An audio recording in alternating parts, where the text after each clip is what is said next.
सुबह सुबह ससुराल की हरी सब्जियां।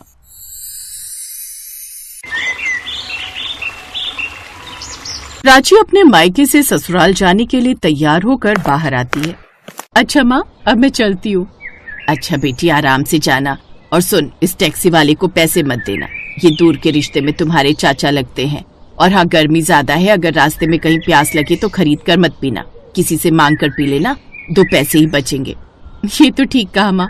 अच्छा, अब मैं चलती हूँ। प्राची के अंदर अपनी कंजूस माँ के सारे गुण थे। उसकी माँ के पास और प्राची के ससुराल वालों के पास पैसों की कोई कमी नहीं थी, लेकिन फिर भी उनमें कंजूसी की आदत कूट कूट कर भरी हुई थी। प्राची के दोनों परिवार ही पैसों के मामले में ठीक ठाक थे, लेकिन अमीर घर की बहू और बेटी होने के बावजूद भी वो काफी कंजूस थी। कुछ देर बाद वो टैक्सी में बैठकर ससुराल पहुंच गई। तभी गाड़ी से उतरते वक्त उसका 7 साल का बेटा यश बोला, मम्मी कितनी गर्मी हो रही है, वो देखो सामने आइसक्रीम वाला खड़ा है, आइसक्रीम दिलवा दो ना। कोई जरूरत नहीं है फालतू में पैसे खर्च करने की। जो तूने 5 दिन पहले चादर पर आइसक्रीम गिराई थी ना, वो मैंने वापस से उठाकर कटोरी में डालकर फ्रिज में रख दी थी। अब इतने दिनों में तो अच्छी खासी जम भी गई होगी, तू अंदर चलकर उसे ही खा ले। उमेश चाचा उसकी कंजूसी देखकर हैरान थे, इसलिए उनकी भी हिम्मत नहीं हुई उससे पैसे मांगने की। प्राची का स्वभाव ही ऐसा था। अंदर आकर उसने अपनी सास के पांव छुए और फिर यश को फ्रिज से निकालकर वो आइसक्रीम दे दी। तभी उसकी ननद जानवी कॉलेज से आती है। हे यश, कैसा है मेरा लिटिल चैम्प? और भाभी आ गई मायके से? फिर तो कुछ मीठा सीठा लाई होंगी, मतलब 3-4 दिन रहकर आई हैं तो मिठाई तो भिजवाई होगी ना आंटी ने। ओह मिठाई, हाँ, 1 मिनट रुको, मैं अभी लाती हूँ। प्राची अंदर जाती है और बैग से एक प्लास्टिक का डिब्बा निकालती है जिसके अंदर घर पर बनाए हुए आटे के लड्डू थे। ये लो, इसे खाओ, माँ ने भिजवाए हैं। ये क्या है भाभी? आटे के लड्डू? वो क्या है ना, राशन में ये गेहूं का आटा और चीनी मिली थी तो माँ ने ये लड्डू बना दिए। अब तुम तो जानती हो बाजार में सब मिठाइयाँ कितनी महंगी हैं। हे भगवान, मैं भी कैसे भूल सकती हूँ कि भाभी किन महाकंजूसों के खानदान से आती है। अरे नहीं भाभी, वो भूख नहीं, अभी मैं शाम को खा लूंगी। हाँ, कमाल है, अभी तो मिठाई किए जा रही थी। सास ननद एक दूसरे की शक्ल देखते रहते हैं। इसके बाद प्राची अपने कमरे में चली जाती है। फिर शाम को डिनर बनाने किचन में जाती है, जहाँ वो 5 लोगों का खाना बनाने के लिए एक प्याज और आलू टमाटर काटने लगती है। प्राची इतनी कंजूस थी कि वो आलू प्याज के छिलके भी सब्जी में ही काट देती थी। बहू, ये क्या है? तूने सब्जी के छिलके भी इसी में क्यों काट दिए? अरे माँ जी, आप ही बताओ, जब सब्जी वाला आलू प्याज तोलता है तो छिलके के साथ ही तो तोलता है ना। फिर जब हम इसके पे पैसे देकर आते तो फिर इन्हें कैसे फेंक दे? हे राम, इसे देखकर तो लगता है जरूर पिछले जन्म में कंजूस देश की महारानी रही होगी। प्राची के कंजूसी से घर में सभी परेशान थे। फिर अगले दिन भरी दोपहरी में यश स्कूल से आता है। मम्मी बड़ी गर्मी लग रही है, थोड़ी देर एसी चला दो ना। पागल हो गया है क्या? जानता भी है एसी का बिल कितना आता है? गर्मी लगी है ना तो एक काम कर, बाथरूम में आधा बाल्टी पानी भर के रखा है, जाकर उससे नहा ले। और सुन, साबुन लगाने की कोई जरूरत नहीं है, कल ही तो तू साबुन से नहाया था। एक काम कर, पानी से नहा ले। यश बुरा सा मुंह बनाकर बाथरूम में चला जाता है। हद होती है बहू कंजूसी की भी। अरे एक ही तो बच्चा है तुम्हारा, कम से कम उसके लिए तो कंजूसी मत किया कर। लेकिन प्राची पर अपनी सास की बातों का कोई असर नहीं होता। ऐसे दिन बीतते हैं। एक रोज, प्राची, ये लो इस महीने के खर्चे के पैसे, पूरे 20,000 है। शाम को बाजार से कुछ सब्जियां ले आना। जी अच्छी बात है। रौनक प्राची को पैसे देकर ऑफिस चला जाता है। घर के सारे काम निपटाने के बाद प्राची अपने कमरे में जाती है कि तभी उसे एक सब्जी वाले की आवाज सुनाई देती है। शिमला मिर्च, गोभी, मटर, गाजर, आलू ले लो। अभी तो बाहर तेज धूप है, सब्जी लेने कौन इतनी दूर मंडी जाए? उससे तो अच्छा होगा मैं इसी ठेले वाले से सब्जी ले लूं। यही सोचकर प्राची बाहर उस ठेले वाले के पास जाती है। भैया, ये मटर कैसे दिए? 40 रुपए किलो। क्या, इतना महंगा? और गोभी शिमला मिर्च? बहन जी, सबका एक ही रेट है। ये अच्छी लूट मचा रखी है तुम लोगों ने। जाओ, इतनी महंगी नहीं खरीदनी। अजीब पागल औरत है, रोज सब्जियों का भाव पूछकर चली जाती है।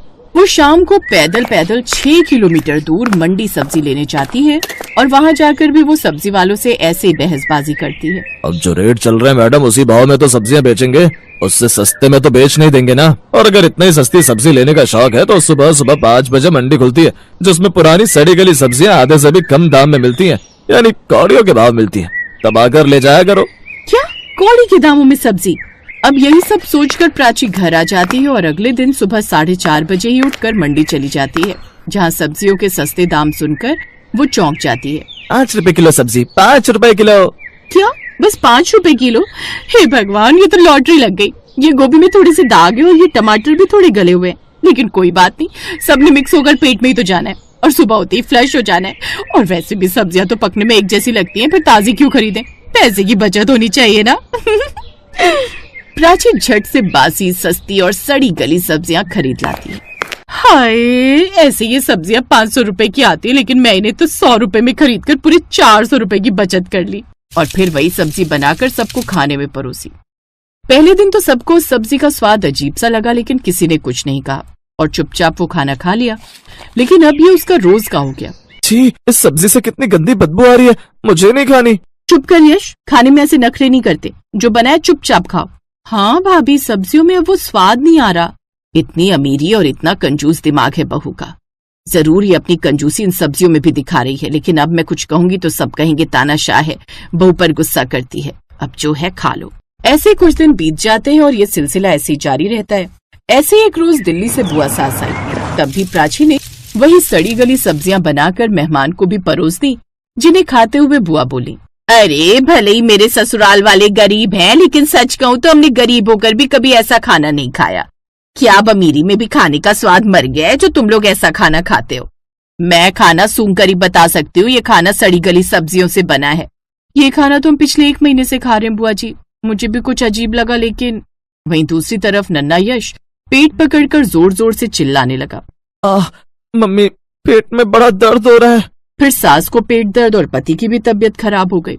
ये सब देख प्राची बुरी तरह घबरा गई। ये आप सबको यूं अचानक क्या हो गया? बहू, मुझे लगता है इन सबको जल्द से जल्द अस्पताल ले जाना होगा। बुआ जी के साथ वो उन सबको टैक्सी कर जल्दी से पास के अस्पताल लेकर गए। देखिए, इनको खराब खाना खाने से फूड पॉइजनिंग हुई है। ये सब मेरे कारण हुआ है। मैंने तो सोचा था पैसे बचेंगे, लेकिन मेरी कंजूसी तो पूरे घर की सेहत ले बैठी। बहू, बचत जरूरी है, पर सेहत के साथ समझौता नहीं। सड़ी गली चीजें सस्ते में मिलती हैं, लेकिन नुकसान बहुत महंगा पड़ता है। बिल्कुल सही कहा आपने। कुछ घंटे बाद वो सब घर लौट आए। प्राची को अपनी गलती का एहसास हुआ और उसने सबसे माफी मांगी। मुझे माफ कर दीजिए जी। अब मैंने समझा कि पैसा बचाना जरूरी है, लेकिन प्यार और सेहत की कीमत पर नहीं। उस दिन के बाद प्राची ने अपनी कंजूसी की आदत छोड़ दी। उसे समझ आ गया कि उसकी कंजूसी के कारण उसके परिवार वालों की जान पर भी बन सकती थी।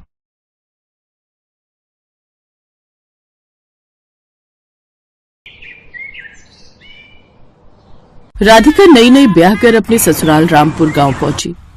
बहू, जल्दी से अंदर आ जाओ, बाहर बहुत गर्मी है, गृह प्रवेश हो गया। राधिका अपने पति विनोद के साथ घर के अंदर आ गई। अंदर उन्हें थोड़ी राहत मिली। बहू, थोड़ी देर आराम कर लो, शाम को तेरी मुंह दिखाई है और वो सब तेरे हाथ का ही खाना खाएंगी। पहली रसोई की रस्म भी हो जाएगी। शाम को राधिका किचन में जाकर खाना बनाने लगी। इधर उसकी सास और ननद पायल के साथ मोहल्ले की औरतें बैठी थी। पता है, मेरी बहू तो 1 घंटे में 56 भोग बना लेती है। अच्छा, ये तो बड़ी अच्छी बात है। बाहर उसकी सास मेहमानों से घंटों बातें करती रही, पर राधिका अभी तक खाना बनाकर नहीं लाई।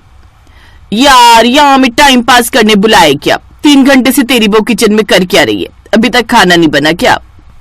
लगता है भाभी कुछ गजब का बना रही है, तभी टाइम ज्यादा लग रहा है। खैर, काफी देर इंतजार कराने के बाद राधिका आखिर खाना लेकर आ ही गई। पर खाना देखकर सब हैरान हो गए, क्योंकि खाने में सिर्फ दाल चावल था। अरे बहू, 3 घंटे में तू सिर्फ इतना सा दाल चावल ही बना पाई। इतनी देर से क्या कर रही थी किचन में? सासू माँ, पहले मैंने दाल भिगोने के लिए रख दी। 20 मिनट बाद जब दाल भीग गई तब मुझे याद आया कि तड़का लगाने के लिए प्याज, धनिया और टमाटर काटना तो भूल ही गई। फिर मैंने प्याज, टमाटर और धनिया काटा। उसके बाद मैंने गैस जलाई, कढ़ाई में तेल डाला, पर उसमें प्याज डाल दिया। तभी अचानक याद आया कि अभी तो दाल पकी ही नहीं, फिर तड़का किसका लगाने जा रही हूँ। फिर मैंने दाल पकाई, उसके बाद तड़का मारा। ये सब करने के बाद किचन में सारा सामान बिखरा पड़ा था। बहुत गंदगी थी तो मैंने किचन साफ किया। सब कुछ करने के बाद याद आया कि अभी मैंने चावल तो बनाया ही नहीं। फिर बस करो भाभी, वरना आपके बताने में 3 घंटे और लग जाएंगे। उसके बाद सबने खाना खाया। रात में राधिका और विनोद की सुहाग रात थी। राधिका, सुना है आज तुमने सिर्फ दाल चावल बनाने में 3 घंटे लगा दिए। अगर दाल चावल सब्जी पूरी अचार गाजर का हलवा ये सब बनाने को बोल दिया जाए तो कितने हफ्तों का टाइम लगेगा? मेरा मजाक मत उड़ाइए, जैसा मुझे आता है वैसे ही तो बनाऊंगी। अगले दिन जब परिवार के लिए खाना बनाना था तब भी ऐसा ही हुआ। सुबह से राधिका ने खाना बनाना शुरू किया तो दोपहर तक बन पाया। बहू, इतनी देर तक किचन में मत रहा करो, गर्मी बहुत है। बहू, खाना जल्दी जल्दी बनाना सीखो वरना लोग तो भूखे ही बैठे रहेंगे। भूखे तो बैठे ही हैं माँ, बातें बाद में करना, पहले खाना खा लेते हैं। सभी को बहुत भूख लगी थी इसलिए सब खाना खाने लगे। ऐसे ही वक्त बीत रहा था। राधिका को खाना बनाने में 2-3 घंटे तो लग ही जाते थे। फिर एक रोज उसकी सास की कुछ सहेलियां और उनके पति दावत पर आए। अरे आइए आइए, स्वागत है आपका। आने में कोई तकलीफ तो नहीं हुई? तकलीफ तो अब भाभी देने वाली हैं। तू कुछ ज्यादा ही बोलती है, जा अपनी भाभी को खाना बनाने के लिए बोल। पायल ने राधिका को खाना बनाने के लिए बोल दिया। राधिका किचन में गई तो सबसे पहले आलू छीलने लगी। आलू छीलने के बाद उसने गैस जलाकर उस पर कढ़ाई चढ़ा दी और उसमें तेल डाल दिया। हे भगवान, मैंने प्याज और लहसुन तो काटा ही नहीं। फिर प्याज और लहसुन काटने लगी। उसके बाद उसने सब्जी पकने को रख दी और चुपचाप खड़ी हो गई। सब्जी पक जाने के बाद इसके बाद पूरी बनाओ या रोटी? मेहमान आए तो पूरी ही सही रहेगी। ऐसा करते करते 2 घंटे से ज्यादा बीत गए। बाहर उसकी सहेलियां गुस्सा करने लगी। अरे चलो भाग्यवान, इतनी देर में तो हम लोग 4 दावत निपटा देते। सही कह रहे हो, लगता है इन लोगों ने सिर्फ टाइम पास करने के लिए बुलाया था। अरे बैठिए, बस खाना तैयार ही हो गया है। हमें बहुत लेट हो गया, दूसरी जगह भी जाना है। दोबारा दावत पर बुलाना तो किसी रेस्टोरेंट में बुलाना, घर पर नहीं। इतना बोलकर सारे मेहमान चले गए। तुम जाकर बहू को देखो। हाँ माँ, तब तक मैं सर अपने दोस्त से मिलकर आता हूँ नुक्कड़ पे। उसकी सास किचन में गई तो देखा सारा सामान इधर उधर बिखरा पड़ा था। बहू, तेरी वजह से आज हमारे मेहमान नाराज होकर लौट गए। तू आज दोबारा मेरे सामने खाना बना। देखती हूँ तू आखिर खाना बनाती कैसे है कि 3-4 घंटे लग जाते हैं। ठीक है सासू माँ। राधिका ने अपनी सास के सामने खाना बनाना शुरू किया।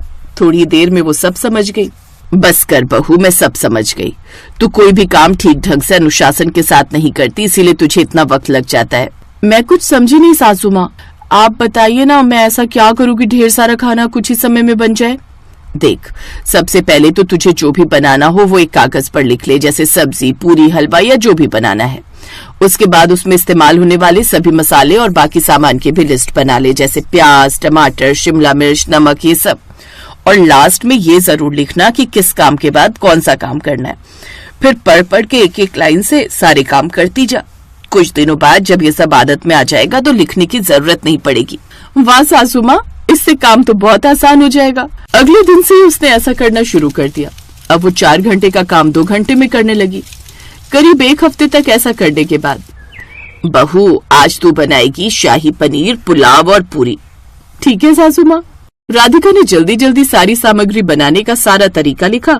फिर उसने सारे मसाले, प्याज, लहसुन ये सब काट कर अपने सामने रख लिया। चावल भी धो लिए। अब एक चूल्हे पर उसने शाही पनीर पकने को रख दिया, दूसरे पर पुलाव। बाकी समय में आटा गूंथने लगी। पुलाव जल्दी पक गया, इसलिए उसके बाद उसने पूरियां बनानी शुरू कर दी। इस तरह आधे घंटे के अंदर सारा खाना बनकर तैयार हो गया। पूरा परिवार हैरान भी हुआ और खुश भी।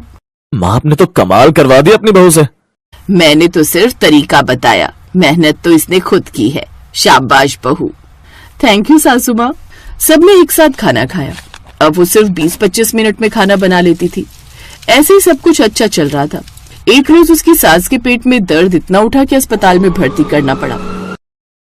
इनके पेट में पथरी है, अभी तो दर्द की दवा दे दी है। जल्दी इनका ऑपरेशन करवा लो वरना कुछ भी हो सकता है। 5 लाख का खर्चा आएगा। खैर, विनोद अपनी माँ को घर तो ले आया पर माँ के ऑपरेशन को लेकर परेशान था। आप परेशान मत हो, कहीं न कहीं से पैसों का इंतजाम हो जाएगा। अगले दिन मोहल्ले में भीड़ लग गई। राधिका, विनोद और पायल भी वहाँ पहुँच गए। खन्ना रेस्टोरेंट की तरफ से 2 दिन बाद इस मोहल्ले में किचन कंपटीशन होने वाला है। जो महिला 5 मिनट में खाना बना लेगी उसे 10 लाख का इनाम मिलेगा और खन्ना साहब के रेस्टोरेंट में काम करने का भी मौका मिलेगा। अगर उन्हें काम पसंद आया तो जिसे भाग लेना है अपने अपने नाम लिखवा दो। राधिका ने भी नाम लिखवा दिया। रात को, बहू 5 मिनट में मैगी के अलावा क्या बन सकता है? सासू माँ, आपका ही तरीका यूज करके मैं 5 मिनट में कमाल कर दूंगी। अगर मैं जीत गई तो आपका ऑपरेशन हो जाएगा। ये मैं आपके लिए कर रही हूँ। कंपटीशन के कुछ देर पहले राधिका ने सारे मसाले, 8 अलग अलग तरह की सब्जियां, चिकन, मटन सब पहले से ही तैयार कर लिया। सब कुछ थोड़ा ही थोड़ा था। कंपटीशन शुरू हुआ। राधिका ने मशीन की रफ्तार से चूल्हों पर सब कुछ पकने के लिए रख दिया। सारे मसाले भी डाल दिए, जिससे 5 मिनट में 10 तरह की सब्जियां बनकर तैयार हो गईं, जिसमें वेज नॉन वेज दोनों था। बाकी औरतों ने मैगी बनाई थी।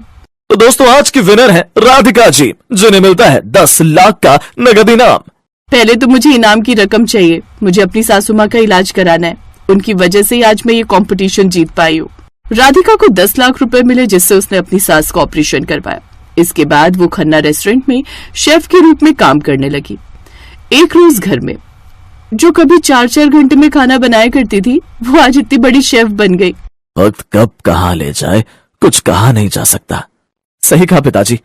इन सब का क्रेडिट सासू माँ को जाता है। उस दिन के बाद सब एक साथ खुशी खुशी रहने लगे।